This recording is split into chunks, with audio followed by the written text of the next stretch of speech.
Welcome to the 1 to 9 podcast for interesting insights and knowledge from animals and other beings within multidimensional realms. Oh, okay. Hi, Diana. Hello, Karin. We're here for another 1 to 9 podcast, and today we have a very special guest. Yes, very special. But I'm thinking maybe we forgot to do something. We forgot to invite all the people into the CS space. Yeah. Do you want to pause here and do that, or you want to do it? We could do it right now on the air. Okay. Do you want me to read them off? Sure. All right. So we create this podcast for those that are listening with a very special group of multidimensional beings that are here to ensure that our podcast is fun and healing, and there's some learning that's taking place. And we're also looking for truth, safety, and clarity. So today we invite in our divine beings. They're here. Yeah. Mm-hmm. Human body guides, transformational guides. Does Pele want to be here? No. Okay, no Pele today. In the background, you hear my cats, Ollie and Ellie. They're very, very happy today. We're going to invite in my Sophia Wisdom, 3-star beings of mine, my Entelechy, my interspecies guides, which I have 2 of, my animal guides, and anybody else that would like to be here for me in this container. And then for Diana, we have her Entelechy, we have her animal guides, we have 2 of her interspecies guides, we have ET Wisdom and Future Holy Ones, which is very interesting. And our most precious guest, Horus. Yes, we usually invite him in all the time. Right, but today he's actually our guest. So are we complete, Diana? I believe so, yes. Okay, thank you, everybody, for being here and helping to create this creative space, this creative sphere. Yes, thank you. Horus was actually listening attentively to all this and is kind of like amazed at all the names we have for these various multidimensional beings. He's like shaking his head there. He's shaking his head in wonder, or shaking his head and like, we got it wrong? No, the wrong names. He didn't get it wrong, but he's just like, I guess there's no names really for what he knows. He just knows stuff. Yeah, well, we here on Earth are still glued to certain aspects that help us communicate with each other, and one of them is names. Right. Okay. And does Horus know that he has a whole bunch of names out there? Yes, he does know that. Okay. And this is, just to clarify for everybody that's listening, this is Horus, the Greek. No, it's not Greek. Oh, I'm sorry, the Egyptian. Egyptian god of various things. The sun, healing, kingdom of Egypt, and I guess there's plenty more. And I guess he's usually pictured as a human body with falcon head. Why a falcon head? Because he's got eagle eyes. Falcon eyes? Falcon eyes that can actually see intently at anything and through anything. Yeah. I just got a knock on the door saying that Wei Wei would like to be involved too today. So can we invite him in? Oh, yeah. To our creatives? Yes. Okay. He's coming in. I think he was very interested in when we said that we were going back to the Egyptian days, because he feels very connected. Okay. Well, to the Egyptian. That's good as well. Okay. So they're both sitting there on your couch. Oh, both of them are right here. Okay. Yeah. All right. Uh-huh. Thank you. Yeah, they're waiting attentively. Okay. Can I ask what Wei Wei looks like? Still a cat, apparently. It's not black, not white. It's a brownish kind of cat, sandy colored brown. Like a Siamese? Whereas, and he doesn't have a human body and a cat head like Horus has a human body and a falcon head. No, he could if you wanted him to, though. Well, I want him to be happy, so whatever he would like. No, he's okay. He's remaining in his cat body. Okay, that's fine. Because he can stretch out. Or curl up and lay down. Stretch out more comfortably. Interesting. There's also some kind of funny color around his ears. Like dark color? Well, it's a shade different than his body. So like a Siamese would have points, their ears would be a different color than their body? I can't believe it. His ears are a different color than our bodies. They are darker, yes. Okay. What about his tail? It's not darker though. It is Okay, so he might have come back to sit here in his Siamese form. okay. A brownish cat with points, dark points. Yeah, the awnings. Very cat-like. All right, Horus, we're back to you. Sorry about that little diversion. Horus. We say he likes cats. So Okay, because some places cats are hunted by falcons. I know, but this is ancient Egypt, where cats also were deities. So Horus, you came to us, to Diana mostly, but you came to us in our creative endeavors a few weeks ago.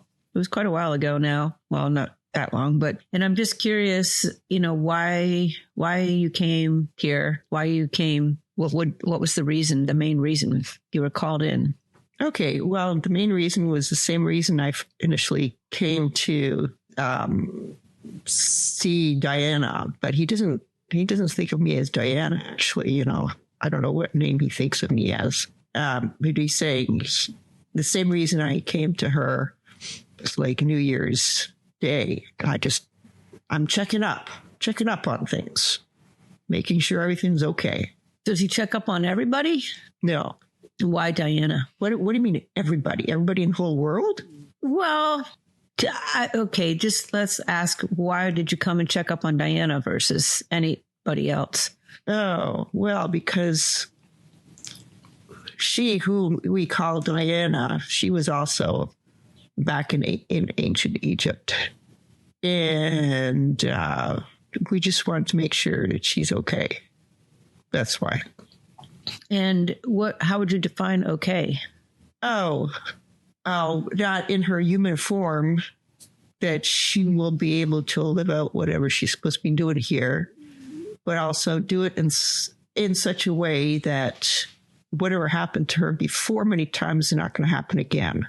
Do we need to go back into what happened before? No, we don't. Okay. Do that. Are we, but you've been hanging around a lot more lately. Yes. Yes. And, is there stuff you need us to know or want Diana to know? Well, know that he's here to help, right? And actually Diana started thinking about him yesterday, I guess, because she had questions related to some other thing that came up recently. Oh, and this has particularly to do with kind of like mysteries of ancient Egypt or secret codes that can be unlocked there in the pyramids and stuff like that. Mm-hmm.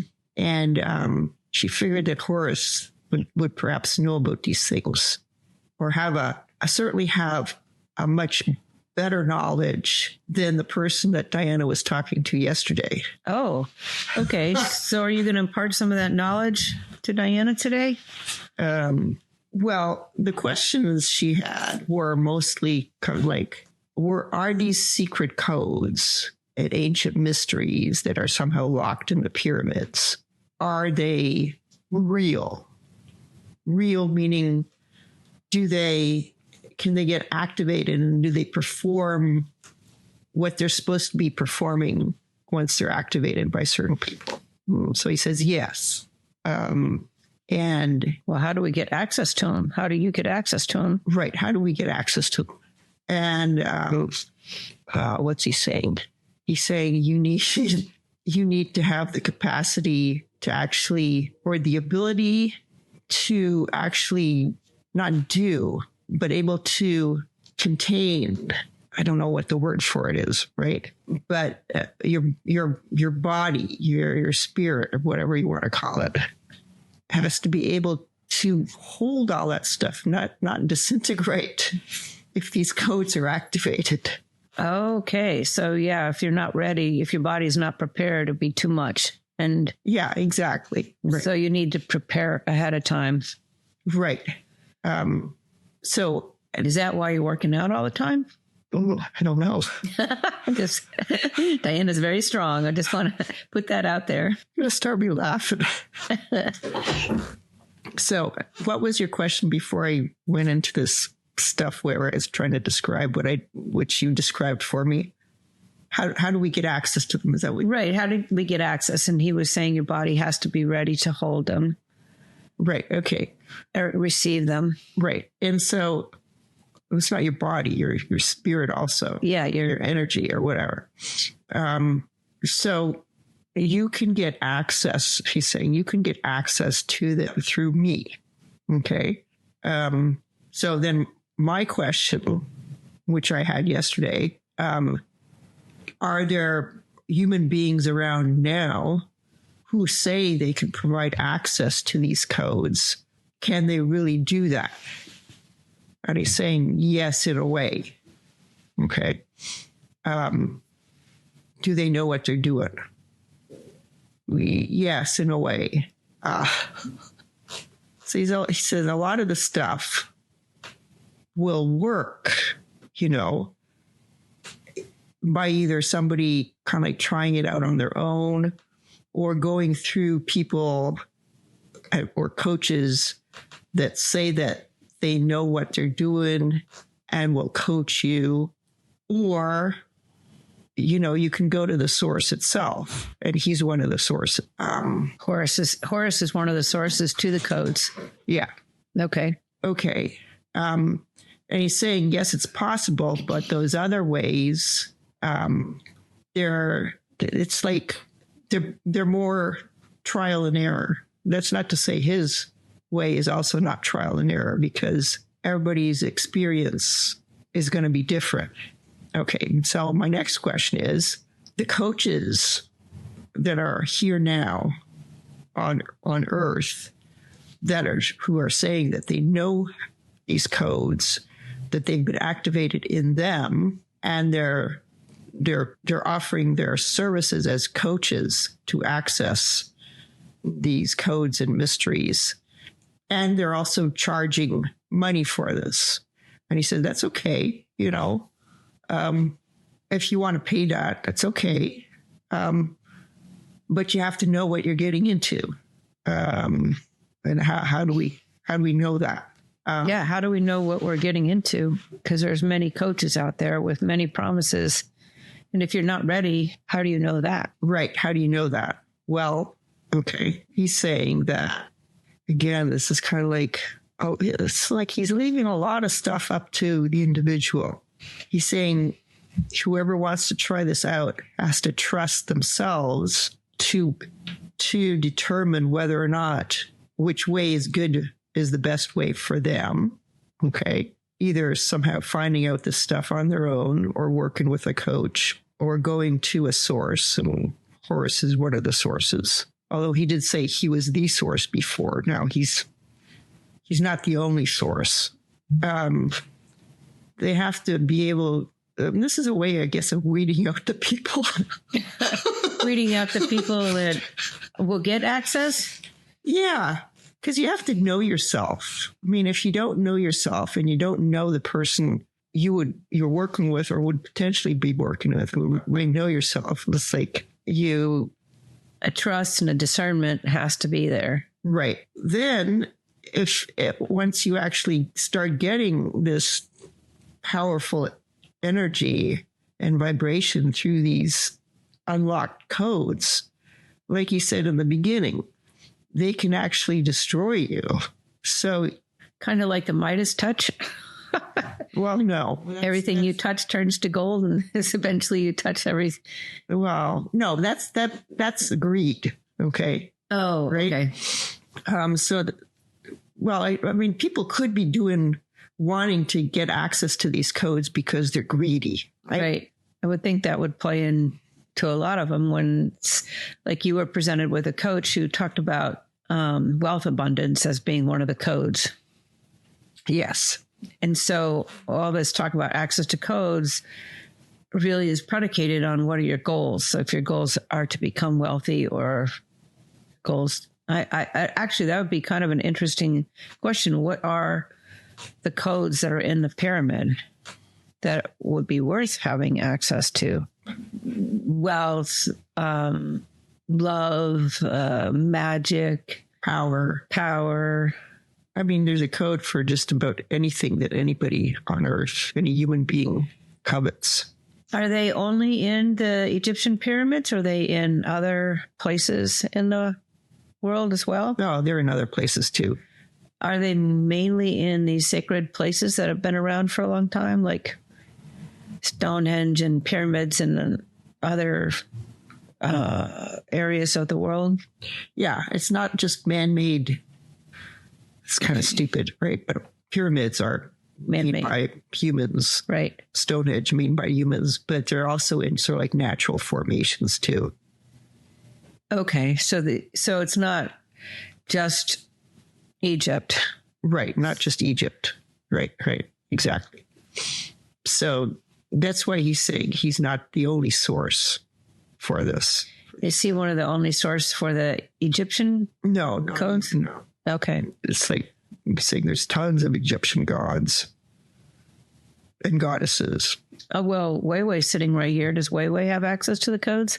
Some of them. But Weiwei, he's not quite there yet to take full advantage of their activation, meaning that something in it has got to strengthen. Okay. And is there any humans that actually have all the codes in them? Any humans alive today? Or alive ever? Alive ever that have activated all the codes. Is that your question? Yeah.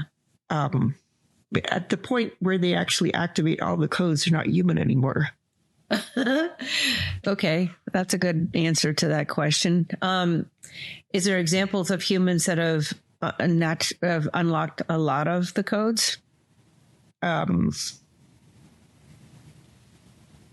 Before they ascended from human form that we would know of? Or Oh, yeah. I mean, there are. I mean, there are. He doesn't say how many codes there are, but there's a lot of codes, right? And so he's saying, like, are there any alive right now that we would know the names of, or in our lifetimes? Just as an example. Like the Buddhist monks, maybe, or oh yeah. I mean, I was, or a figure like Jesus or something. To give me names, but he's kind of like saying anybody who is able to try to like transform their reality or more than their reality through the goodness of their hearts. I mean, okay. So they are not, what can I say? It's like they can't have any bad vibrations in them. Okay. So there are people that are walking around now that are able to transform through their heart. I know people, even in myself, that can do it sometimes, but not all the time. Right. And that's what he's saying. It's like, that you have to be not physically strong enough, but energetically and psychically and whatever, spiritually strong enough to kind of like maintain that, not just have it like in little spurts, right? If you want to fully activate whatever it is, a certain code activates. And the more codes you activate, the stronger you have to be. Otherwise, it does something to you. Yeah, okay. Does Diana have any more questions for Horus yesterday? Yeah, I'm wondering if the person I talked to yesterday in this consultation, is she an authentic activator? Because she truly believes that she personally received these codes. And he's saying, well, yes, kind of. Well, how many codes does she have activated in her? Does Horus know?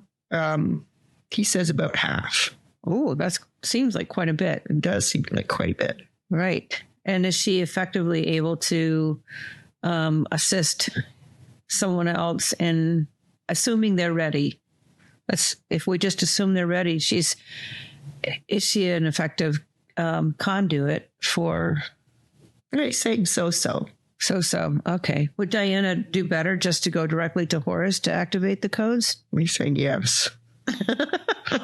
How much does Horus charge? I'm just kidding. I'm not. I don't want to. Says your firstborn. Wait, these are the future holy ones. I don't know. That's a big. That's a big sacrifice. It's not a sacrifice because it's one and the same thing. Okay, so it's can Horus help Weiwei? Yes. Activate some more. Yes. Weiwei's got to do some work. All right. Okay. And Weiwei's saying, yeah, he knows, but he's kind of lazy. I kind of got the picture that he's a little bit lazy. So, I mean, Weiwei, you should know that Karin is actually waiting for you. Because he said he would come back, but he hasn't come yet. No, that's because he's kind of lazy. Yeah. Okay. I got that feeling when he ran off to become a pig. So Weiwei, if you want what Karin wants, okay, you have to get off your butt and start working. Quit legging your butt and start doing the work. You know how cats are. Right. What's he saying? Hey, speak. Oh, I get to say this. Yeah, I'll think about this. Oh my gosh. Go back to no, but he said he's joking. Yeah, he said he's gonna start working. But okay, now I've been told that if we meaning sort of human beings on Earth, if we want something, we have to say, do it now. Okay. Do it now. So okay. Do it now. Yeah, okay. He's getting up off his butt. So back to Horus for a second, and thank you for helping Horus and for your information today. You're welcome. And I have a question about myself. Have I unlocked any of these codes? They say yes, part way. Some of the codes part way? Yeah. Can you help me? Yes. All right, well, do it now. Okay, now the Horus, you got to be a little bit. A little bit different. I thought it might be really different, but if Horus gave me this command to say "do it now," I didn't want to miss the opportunity.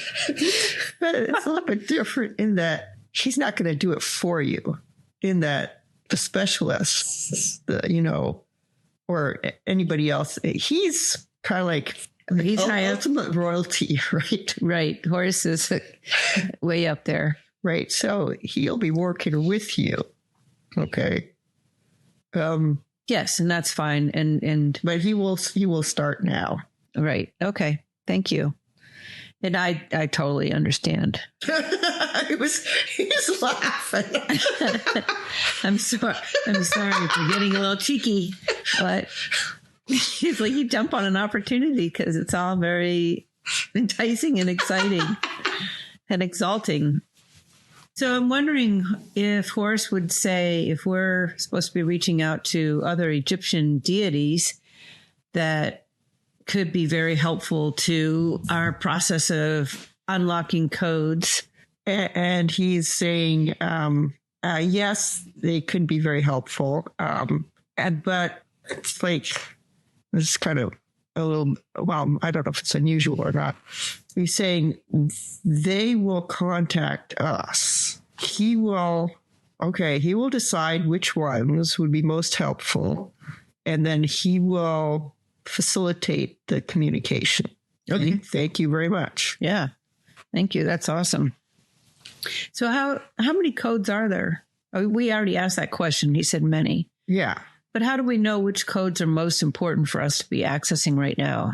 Well, he's saying that it's not really, it's kind of complicated in that the same way you kind of like know when you actually have the capability to not only access them, activate them, and maintain them, right?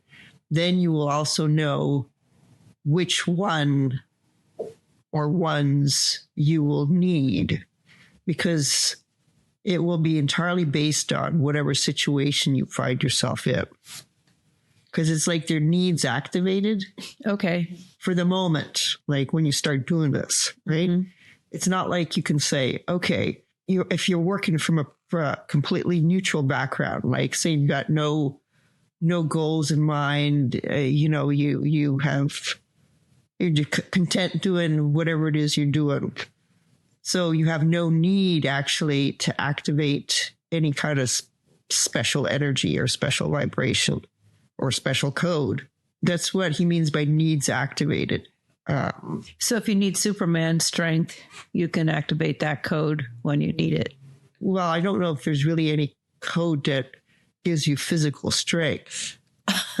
Well, it's kind of being funny, but it's you hear about people that are, they pick up a car when their child is under it, suddenly they do have real strength. Right. That is true. And he's saying this is actually a really good analogy because see, at the time that you need that Superman strength or superwoman strength, you have it, right?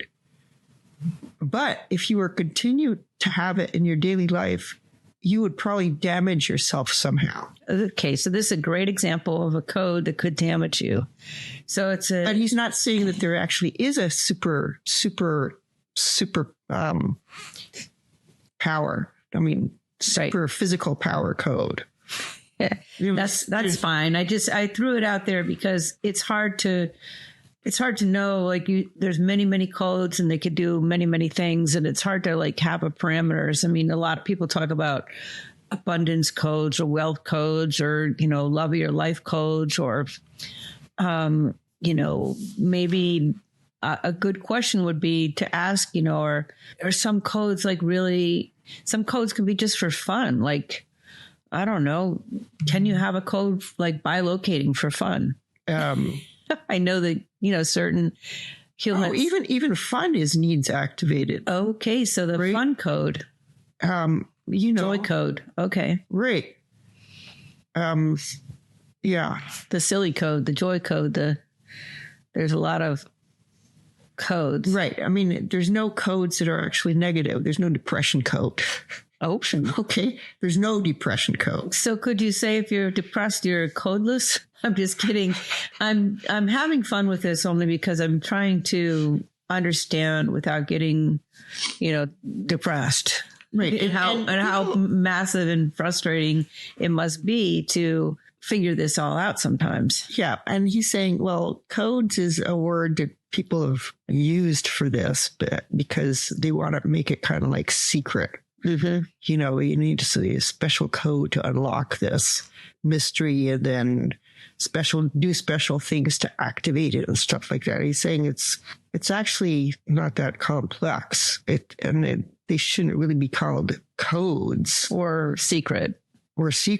It's just a way of channeling gear vibrations on some kind of spiral to change them into a slightly different kind, a different level.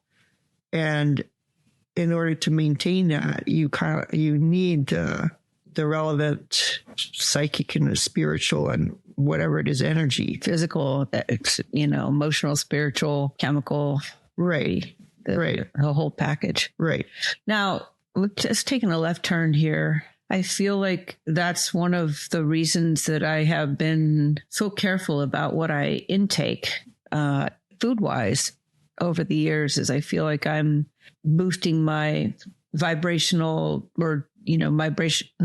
receptivity or acceptance of different, whatever you want to call them, codes or vibrations. Although I not thought about it in that absolute clarity or that string of thought, but it seems like not eating certain things and eating other things helps my receptivity. Okay, so he's saying, this is one of the limitations of the earthly physical world, that you have to deal with whatever your physical body you're bound to. So some physical bodies are all different. They can be changed, right? As you changing yours, right? Some people have an easier time in that their physical bodies are maybe a little bit stronger with respect to what things they have to withstand. But that's not to say everybody should be doing, well, not should, could be doing things to help their physical bodies be in a better state. Mm-hmm. So it's not saying that everybody could do that. It's just some people might be called to do that. Well, no, he's saying that everybody should be. Like, I mean, you don't want to be kind of like being an alcoholic or a drug addict where you're basically not, your nutrition is like complete crap, right? That's an extreme, but yes. Yeah. And he's saying, no, that's not good. That's not what you're supposed to be doing here, right? Okay. So I have become kind of closely attached to the goddess Sophia as of recently, and I'm wondering if they know each other or what's their relationship, if they do. Oh, yeah. He's saying, oh, well, yes. Okay. Everybody in this divine realm, kind of like, even though there's just like the earth, it's got various regions. So like the royalty realm, or it's the deity realm, it's got various regions also. And I don't know exactly how they're related to the planes of existence, or if it's the top plane has got divided into these various regions. But anyway, yeah, they all know each other or know of each other. And sometimes like Horus, right? He is in other realms as a different kind of, say, a Greek or Roman god. Mm-hmm. And then if you go on to something else, he's also could be completely or totally part of yet another god. Right. In another part of the world, or another epoch. Right. Or another part of the galaxies. Right. Or the cosmos. And what about his relationship to Sophia? At first he was saying that they're kind of like, she's my sister. But then I also heard cousin. Anyway, she's some kind of female relative.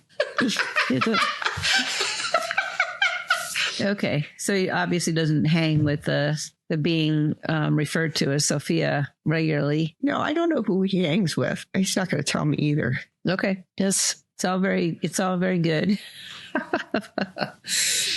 So, and then he's saying, well, yeah, okay, she's got this realm, and she herself has got these various like sub beings of her, which she oversees, and they're all part of her. Right. Like Isis and Mother Mary and people like that, or beings like that. Yes. Yes. Okay. So she's kind of like the consciousness of them all. But if you actually, okay, like Horus is here now, right? Mm-hmm. So that's who has kind of like, I don't want to say materialized, but he's in some kind of form. Mm-hmm. Saying Sophia can assume forms, but it's not like a Sophia form. It's one of these other forms. Okay. So Horus is a form of Sophia? No.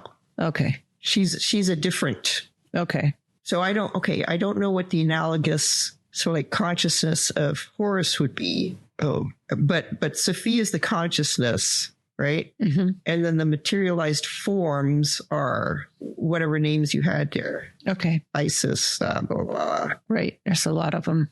Right. And it's not like they are her servants or they answer to her. They're just various materializations of her. Right. Okay. So and Horus was saying, yeah, he's one of the materializations, but he's actually not saying who the consciousness. He's saying, I should know. Okay.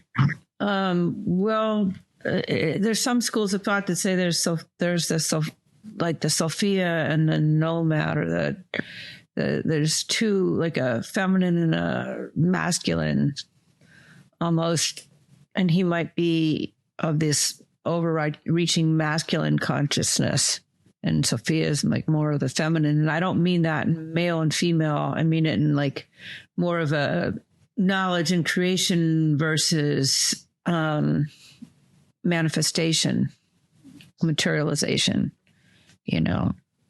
Right. And he might be of the more manifestation and materialization, and Sophia might be more of the creation consciousness. Yeah, no, he's saying that, yeah, but he's saying within those two, masculine to feminine. There's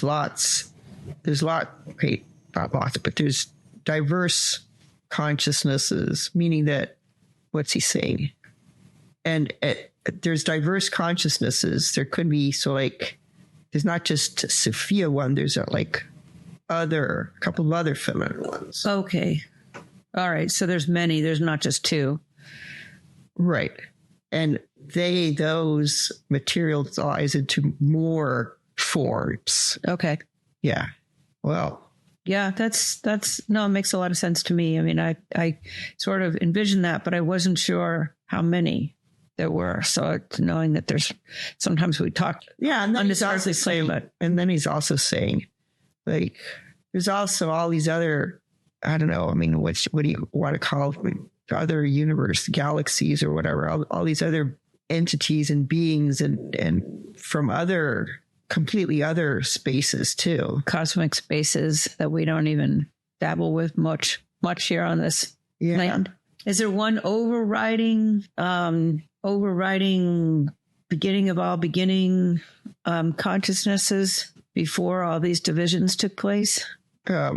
He's saying his head has started to hurt. Okay, that's my sense of it. Okay, no worries. Don't worry about it. It's not that important to us yet, but wait till the future Holy Ones arrive. Then we'll be asking some serious questions. Now, I think we're all good here. So, Horus, does it help? Would it help, say specifically Diana and me, or Diana or me or others, to actually travel to some of these places where the codes are stored, wherever they are, and spend time there? He's saying the codes are not stored there. Oh, the codes are omnipresent? The codes are stored. Okay, think of those places, say the pyramids or Stonehenge or wherever else. Think of them as portals that are where it's easier to access the codes. Right. But they're not really stored there. Okay. Stored everywhere, anywhere. In the ether, right? Okay. So does it make sense to go to those portals, or is it becoming less relevant to go to portals to get access? Oh, it's becoming less relevant. However, if you want to have a fun time and an adventure, and that's not your sole reason for going there, yeah, go ahead. Okay, so you need to combine fun and adventure with accessing the portals, because you don't really need to go there just to access them. Right, because if you're going to access them, that means that you're ready to access them. Okay? Okay. And if you're ready to access them, you have the necessary powers to activate them and maintain them. So just because you're in that portal place doesn't mean that instantly gives you the power to do this. No. Okay. So is there any advice for Diana, myself, or our listeners that Horus would like to impart specifically that we have not addressed? No, he's saying you've asked good questions and thank you, Horus. Yes, thank you. And saying I've tried to give, clear answers that you would understand at your level. And he's saying the most important thing is your intention, and don't constrict. What's the opposite of don't constrict? Expand. Expand. So do expand, don't constrict. Yeah. And he's saying that just those words should be enough for you to understand what to do. If you don't understand, then you're not ready to do them. You don't understand expanding. Or constricting. The one versus the other. Right. And he's saying... And know yourself, because he mentioned that quite a bit. Right. So you have to be strong in your self-value, self-worth, in a way, to know yourself. Well, yeah. And be discerning and know your preferences. And so you're not afraid, and you can trust others when you know yourself. Right. You trust yourself, you trust others. And then you can basically do an energetic check on everything you're doing. Is this expansive energy or contractive energy? Right. He's saying, "Oh, very well said." It's like, Oh, thank you, Horace. I appreciate that. you're saying, "Do you want to be my assistant?" In a way, I do. Tell me what to do. I'll try and do it for you as best I can here on this earth. Diana, do you have another question for Horace? No, I have no more questions. You've been extremely helpful. And we're so glad that you decided to come and join our podcast to present your views and give us answers. And thank you. Yeah, thank you. Thank you very much. Thank you very, very much, Horace. And thank you, Wei Wei, for your presence. And you're the one that has to do some stuff now. Get going. And hear that now. Yeah. Not 100 years from now. Right. Now. All right. Thank you, everybody. Thank you, Diana. Thank you, Karin. All right. That's all for this episode of the 1 to 9 podcast. Thank you for listening, and please sign up for our newsletter at 1to9podcast.com.